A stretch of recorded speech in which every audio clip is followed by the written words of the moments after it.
Caribbean Newsline is brought to you by the Barbados Tourism Marketing, Inc.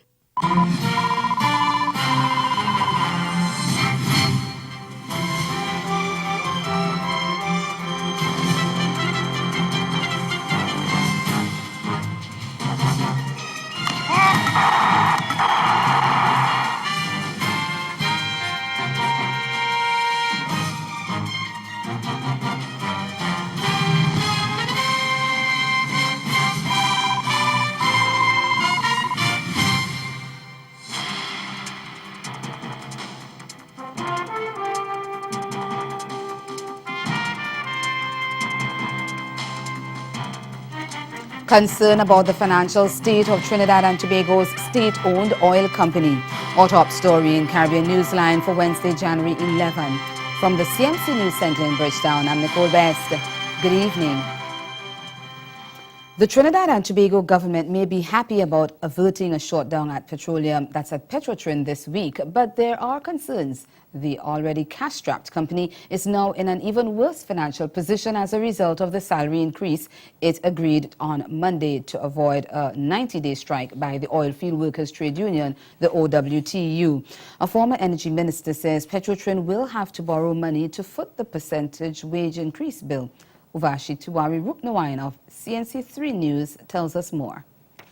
State-owned Petrotrin has been recording a loss since 2014, and now its operating expenses are about to go up again, this time by 5% or some $80 million annually, and that's after Monday's union deal. By the end of January, the company will have to find an extra $7 million for salaries and wages. So where is that money going to come from? Government is going to come from the banks. The fact of the matter is that in many instances, if Petrotrin doesn't have the money, the government will simply guarantee that the money will be paid and they borrow it. According to former PNM Energy Minister Conrad Enel, Petrotrin's operating expenditure was significant, but there were other factors at play which contributed to its financial bind. Petrotrin, for years, was the vehicle that dealt with the subsidy on the petroleum products that we gave to the population. And in many instances, the money was not paid to them, so they basically carried the debt. In spite of high levels of inefficiency, Petrotrin, he says, has the potential to become a major income generator. So that diamond in the rough should not be handed over to any foreign company with large capital assets.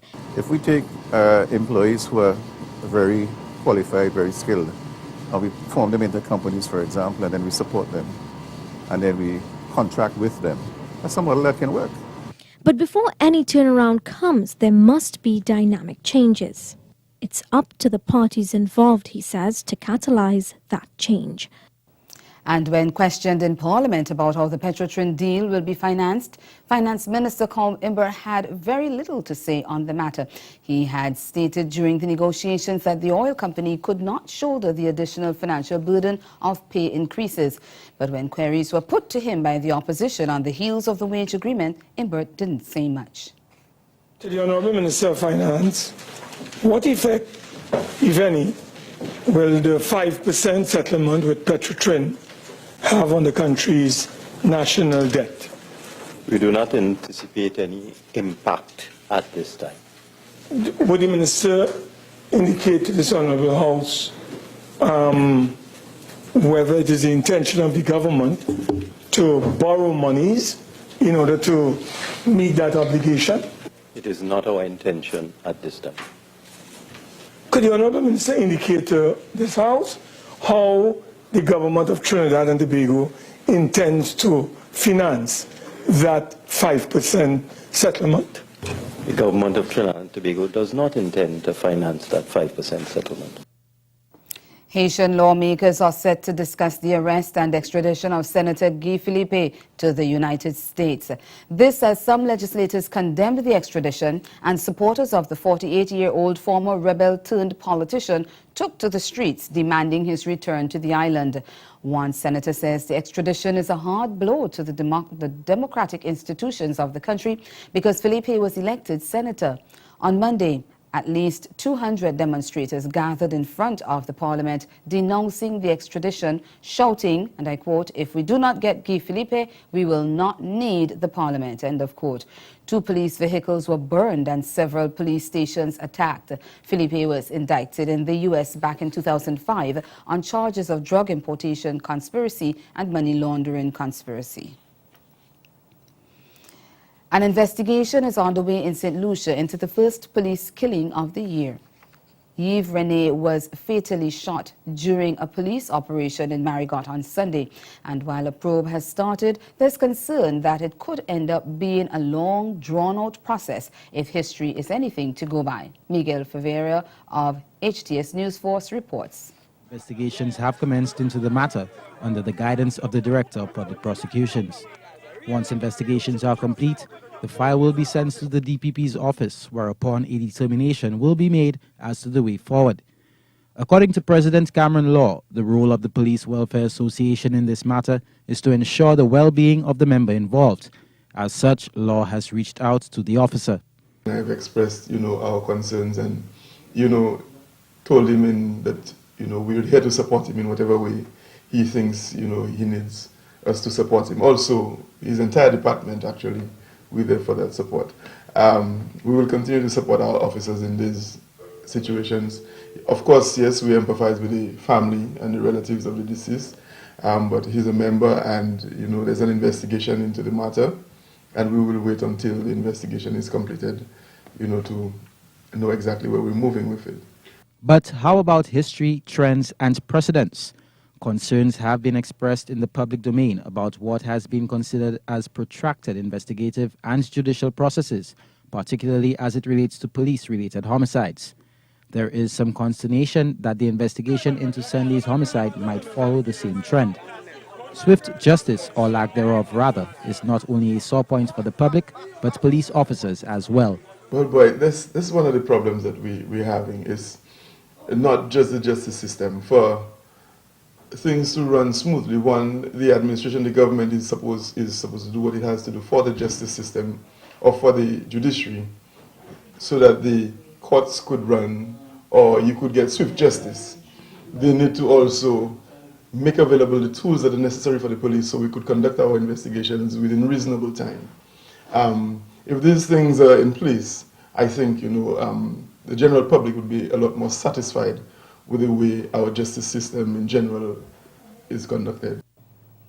The Grenada government and a hotel in the island are at odds over the administration's move to take over the 30-acre property.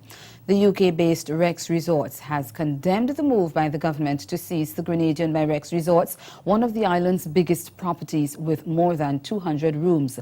Economic and Planning Minister Oliver Joseph said on Tuesday that the government had established an assessment board to determine the true value of the hotel as part of the process of acquiring the land and the property so that the necessary compensation can be paid.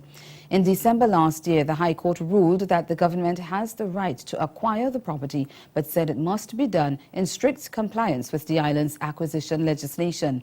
In a statement issued on Wednesday, Chief Executive Officer of Rex Resorts, Richard Bryson, described the actions of the Grenada government as lacking transparency, ill-conceived, ill-executed, and likely illegal. And he said Rex Resorts has laid out detailed development plans that would further enhance and elevate the Grenadian four-star resort standard. Bryson said the company had proposed an investment of $12 million for this year alone, and it has commitments from Air Canada Vacations to increase the airlift to Grenada and a commitment from other airline partners to travel agencies in the US and UK to bring additional guests to the island. Meantime, a US-based company is set to invest $58 million in the Grenada tourism industry under the island's Citizenship by Investment program, the CIP. The five-star Kimpton Kuana Bay Resort, due to open in 2019, will comprise 110 luxury studios rooms and 45 suites. 12 additional penthouse apartments will also be available for sale to private owners. San Francisco-based Kimpton Hotels and Restaurants will manage the new venture. Speaking at a launch of the project on Tuesday, Prime Minister Dr. Keith Mitchell defended the CIP program under which several Caribbean countries provide citizenship to foreign investors in return for a significant contribution to the socio-economic development of the island. He said the CIP is all about bringing investment to the country and not just about selling passports. Still to come in Caribbean Newsline, Bahamians march for change. The details after the break. Do stay with us. Grow your business or promote your event through the services offered by the Caribbean Media Corporation and CaribVision. Our distribution provides a platform on cable, terrestrial television, and websites. We cover carnivals and events from across the region. We can bring your event live and alive to the world. For music makers, program producers, businesses, we can expand your reach to in excess of 2 million households daily. Our other services include news updates to enhance your media products, studio space for program and development. We can facilitate the launch of new products and services and training. Contact us and we will help you unleash your creative ability, develop products and services, and provide the medium to watch them grow. Contact Loretta Skeet at cmccaribbean.com or call her 1-246-467-1044 or 1-246-253-3889. Call and book your carnival or event today. But I would like to shed some light on one of the experiences I've had. And that was in my maybe younger days, before I started my own business. I purchased a brand new car. And at the time, it was the only car on the island. Now I was young, and being a young, individual, able to purchase your car. And then I had a night job, a day job. And then the terrifying thing was when I trusted one particular person to drive that car. And that person wrecked that car.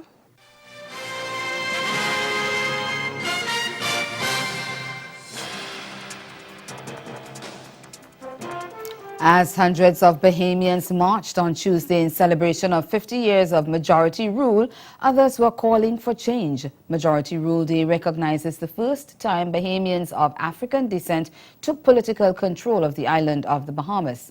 As we hear in this report from LaDawn Davis of ZNS Network News, scores of Bahamians on Arawak Key also staged a march, but they were calling for repossession, that's the repossession of the Bahamas by Bahamians.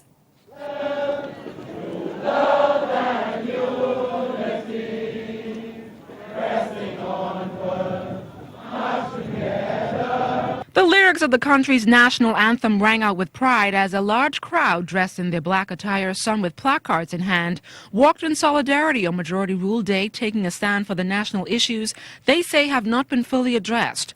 With their motto, "The power of the people is greater," co-organizer John Boswick says he is more than pleased with the togetherness displayed by Bahamians, despite controversy surrounding their second march. The Bahamas is here, every race, every color, every shape, every size, every political party, everybody dressed in black to unite as one. That's what the march was always all about.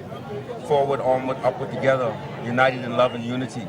And we are here to present today the people's agenda. We are here to let the country and the world see what the Bahamas does as a united team. I always say, where you see 4 Bahamians get together, it's a gold medal. Now, a few Bahamians we spoke to say they've had enough and are marching to take back a country they say is theirs. I need my country back. I'm 51, I ain't getting nothing. These people continue to suck from us, and my children, my grandchildren. It's time for a change, baby. It's time to let some young people take over and run this country. I think it's important that people understand how we feel. The country needs to be a better place, and the politicians need to be held accountable and need to stop looking after their own interests. Our card says we march for Eleuthera, I'm from Eleuthera. And right now Eleuthera is in a terrible state. In particular, I'm from Gregory Down, and my mother just told me last night, it's like they have a time schedule for when the water's going to go up, and they are without water for days and days. And I mean, we are Bahamians, we're free, and this is our land, and I'm tired of other persons coming in this country and taking what belongs to us, and we're just sitting back and watching. I'm witnessing the people marching. People marching for transparency. People marching for jobs. They want the government to listen to people. It's not right. A majority rule give me the opportunity to come on We March. It gives me the opportunity to partake. When they throw the mace out the window, it allowed me to do this. When they throw the hourglass out the window, it allowed me to do this. This is what democracy is all about. And this is what it's going to take to change the Bahamas into the country that we want. Standing up, showing people that if you believe in it, you have to fight for it. This 10-year-old with a placard in hand says he joined the We March for a number of reasons. So we get up, less crime in the Bahamas and make it a better place. Get up, equal rights, and everyone can be treated the same way. And that the law will be better and that everyone will be able to live equally. The scores of Bahamians on the We March say they are hopeful their concerns will be addressed sooner rather than later. The head of the Pan American Health Organization, PAHO, has a warning for the region. Dr. Carissa Etienne says there's a tobacco epidemic in the Americas, including the Caribbean, and the negative repercussions extend well beyond the obvious health outcomes. The Dominica-born Dr. Etienne says the epidemic is creating a significant economic burden on societies because of the high cost of health care and the associated loss of productivity. She adds that tobacco use contributes to health inequalities and exacerbates poverty. Dr. Etienne warns that these and other adverse consequences of the tobacco epidemic disproportionately affect low and middle income countries and have the potential to undermine both social and economic development. Guyanese medical experts are visiting 3 Amerindian communities in one of the country's 10 regions to get to the bottom of a gastroenteritis outbreak. Since December last year, residents have been reporting an increase in the illness characterized by vomiting and diarrhea.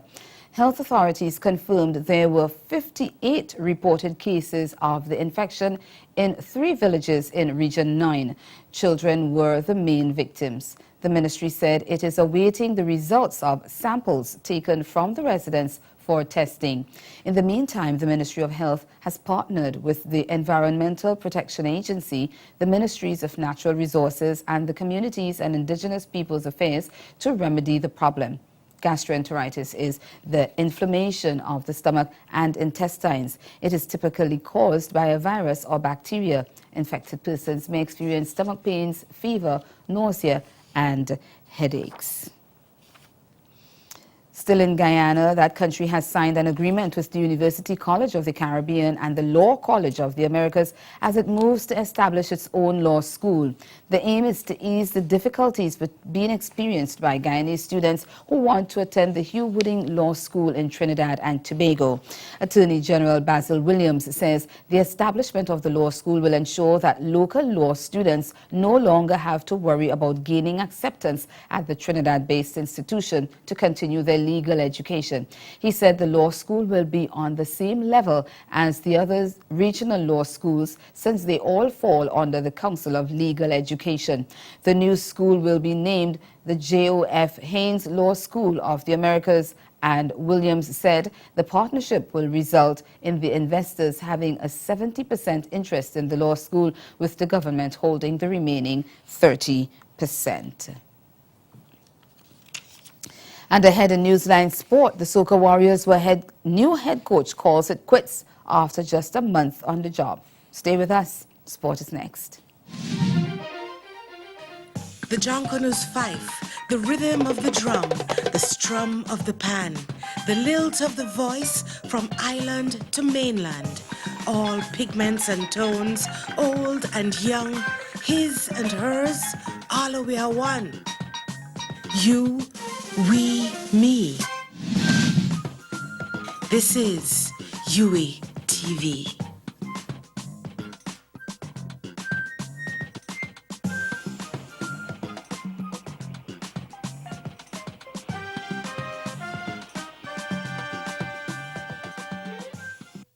Round Hay Pharmacy now has 2 locations to fill your prescriptions promptly and efficiently. Our branch at One Accord Plaza is open daily, including Sundays and bank holidays. Also, check out our new drive-through location at Warren's Healthcare Complex in Michael, the first and only drive-through pharmacy in Barbados. For more information, call Round Hay One Accord Plaza at 421-7863 and our new drive-through branch at Warren's in Michael at 424-5574.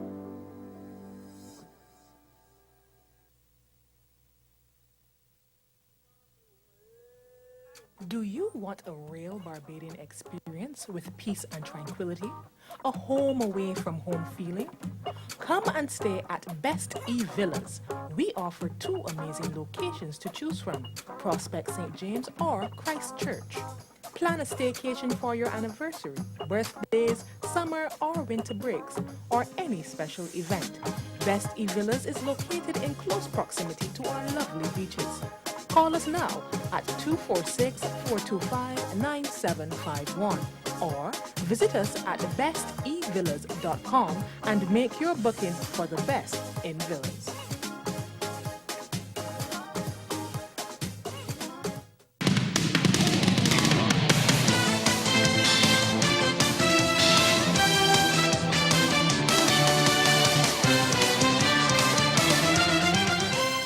We begin our midweek sports with a major development in Trinidad and Tobago football.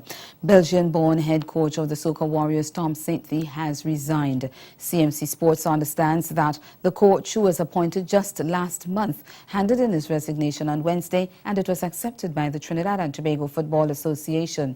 The development comes days after TNT suffered back-to-back losses against Suriname and Haiti, which virtually put the side out of the contention for a CONCACAF Gold Cup spot. Saintfi took to social media where he indicated his intentions, and he said, and I quote, "I resigned as national team head coach of TNT.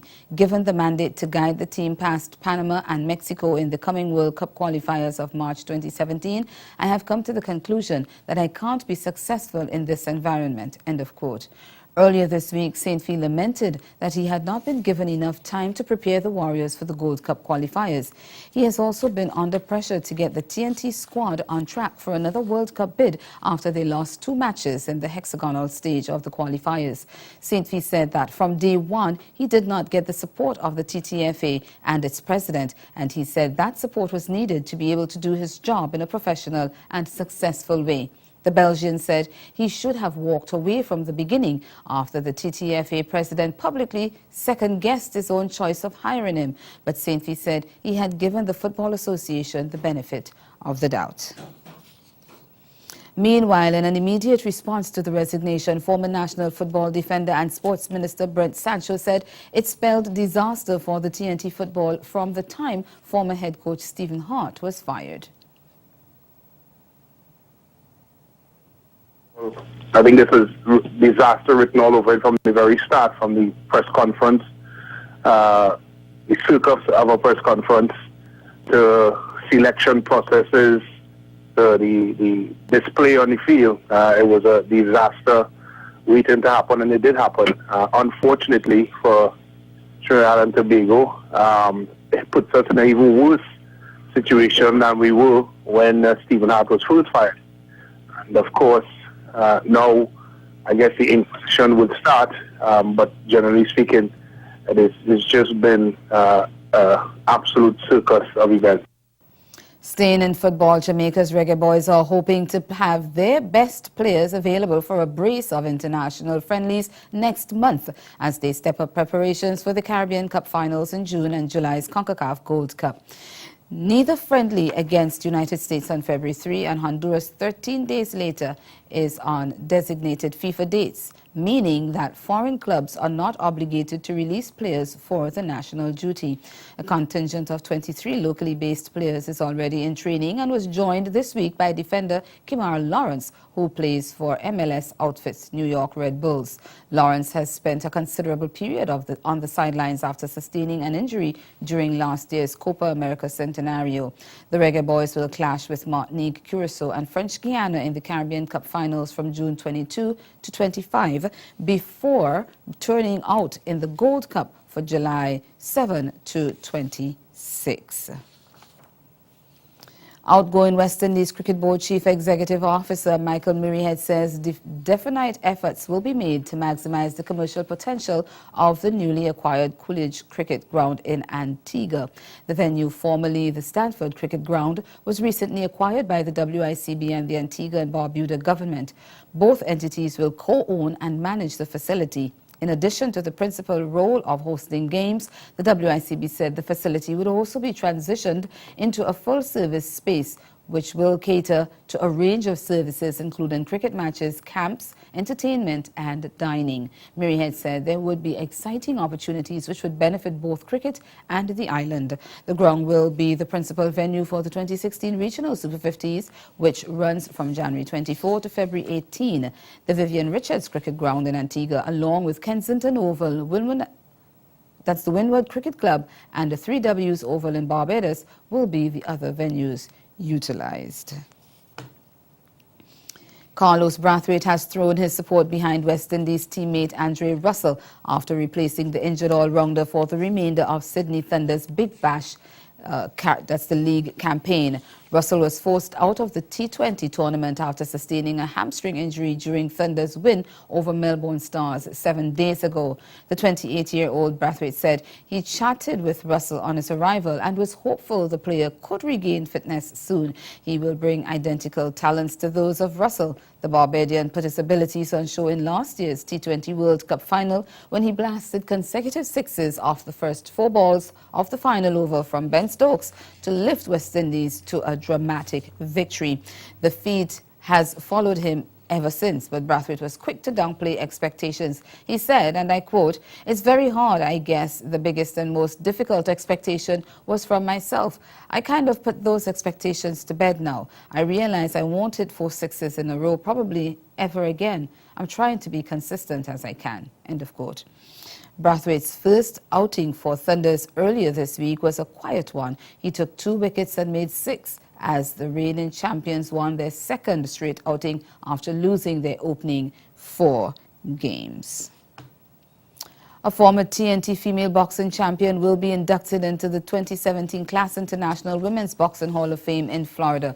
Rhea Ramnarine will join her female counterpart, that's the late Giselle Salandi, who was inducted into the Hall of Fame last year. Ramnarine told C Sports that she's humbled by the accolade.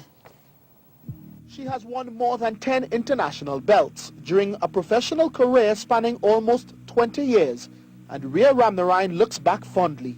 This is the first title that I won, the mini flyweight Iberian American Championship, and so it was a regional title more or less, and this is my first world title bout and the one which I call my first trial. And that's the sport. Stay with us, we'll be right back. Caribbean Newsline is brought to you by the Barbados Tourism Marketing Inc. So tell me, what are the benefits of sunnies? Sunnies are a healthy necessity and they provide us with a host of health benefits. The ultraviolet radiation can be really damaging to our skin and our eyes, so it's important that we protect them with sunnies. The cumulative exposure to the ultraviolet rays can cause long-term and short-term effects on our skin and eyes. The ultraviolet rays can cause skin cancer and other conditions, such as like cataracts, macular degeneration.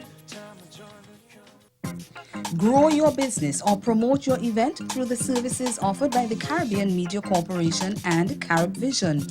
Our distribution provides a platform on cable, terrestrial television, and websites. We cover carnivals and events from across the region. We can bring your event live and alive to the world. For music makers, program producers, businesses, we can expand your reach to in excess of 2 million households daily. Our other services include news updates to enhance your media products, studio space for program and development. We can facilitate the launch of new products and services and training. Contact us and we will help you unleash your creative ability, develop products and services, and provide the medium to watch them grow.